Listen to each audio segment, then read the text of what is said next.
Question दिया है कि 240 वस्तुओं का क्रय मूल्य 160 वस्तुओं के विक्रय मूल्य के बराबर होता है, तो लाभ प्रतिशत ज्ञात करो। ठीक है ना। देखो इसको मैं शॉर्ट ट्रिक से बताऊंगा और तुम्हें कॉन्सेप्ट भी समझाऊंगा। अभी तक तुम लोग इसमें तुक्का बैठा दोगे, तुम्हें एग्जैक्टली नहीं पता होगा कि होता क्या है इसमें एक्चुअल में। ठीक है ना। बस तुक्का बैठा के ला दिया उत्तर, बस कैसे करके भी। उसमें क्या होता है, तुक्का बैठाने में गलती हो जाती है। ठीक है ना। जब एग्जाम में आता है ना और थोड़ी सी लैंग्वेज जब वो घुमाता है तो गलती कर देते हैं। तो पहले इसके कॉन्सेप्ट को समझ लेना, शॉर्ट ट्रिक भी मैं बताऊंगा जिससे आप 5 सेकंड में हल कर लोगे। लेकिन पहले इसके कॉन्सेप्ट समझ लो भाई अच्छे तरीके से। मैं तुम्हारे फायदे के लिए बता रहा हूँ, मेरा कुछ नहीं जा रहा है। मैं तो शॉर्ट ट्रिक 1 सेकंड में करके तुम्हें बता दूंगा कि हाँ मैं अच्छा टीचर बन गया। अच्छा टीचर नहीं हूँ मैं जब तक तुमको सिखा ना सकूँ। ठीक है ना। तो पहले इसको सीख लो। देखो वो क्या कहता है कि 240 वस्तुओं का क्रय मूल्य 160 वस्तुओं के विक्रय मूल्य के बराबर है। ठीक है।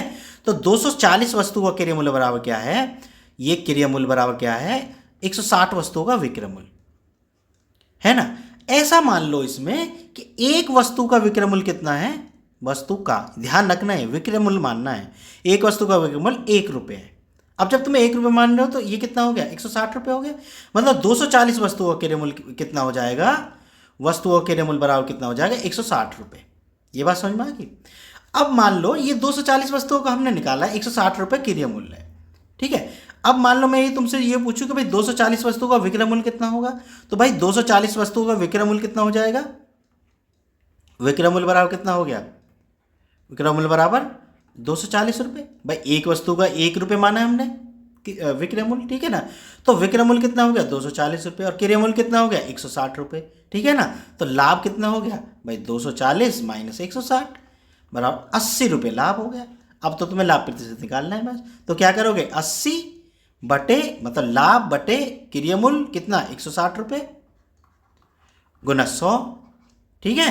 अब इसको हल कर दो, 8 दूनी 16 और 2 से कितनी बार, 50 बार, मतलब 50% लाभ हो गया।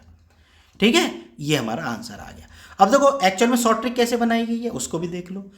करते क्या है, ये 240 का क्रय मूल्य बोला है, 160 के विक्रय मूल्य के बराबर। जब ये वाली लैंग्वेज हो, केवल ये वाली, अगर यहाँ तुमसे ये बोल दे कि भाई 160 वस्तुओं का क्रय मूल्य 240 वस्तुओं के विक्रय मूल्य के बराबर, तभी फंस जाओगे तुम लोग। समझ गए ना बात को। इसलिए मैं बोल रहा हूँ कॉन्सेप्ट समझना जरूरी है। ठीक है। तो वहाँ क्या होती है, हानि होती है, ध्यान रख लेना ये बात को। ठीक है ना। तो अब 240 तुम्हें करना क्या है भाई, 240 में से ये घटाना 160, 80। मैं शॉर्ट ट्रिक बता रहा हूँ जब सेम यही लैंग्वेज हो। ठीक है ना। 80 बटे जो विक्रय मूल्य पे दी हुई वस्तु, विक्रय 160 वस्तु का विक्रय मूल्य, ये वाली जो 160 वस्तुओं का विक्रय मूल्य दिया है ये नीचे, और गुना 100। बात समझ में आ गई। इसी को हल कर देना है। देखो यही आया था ना लास्ट में हमारा। तो भाई इसी को लोग शॉर्ट ट्रिक बता देते हैं, एक्चुअल में शॉर्ट ट्रिक नहीं है, ये लास्ट आपके लिख दिए हैं बस। ठीक है बच्चों, बात मेरी अब समझ में आ गई होगी तुम लोगों को। ठीक है। अगर वीडियो पसंद आई हो तुमको तो चैनल को सब्सक्राइब जरूर कर लेना। मिलते हैं फिर नेक्स्ट वीडियो में।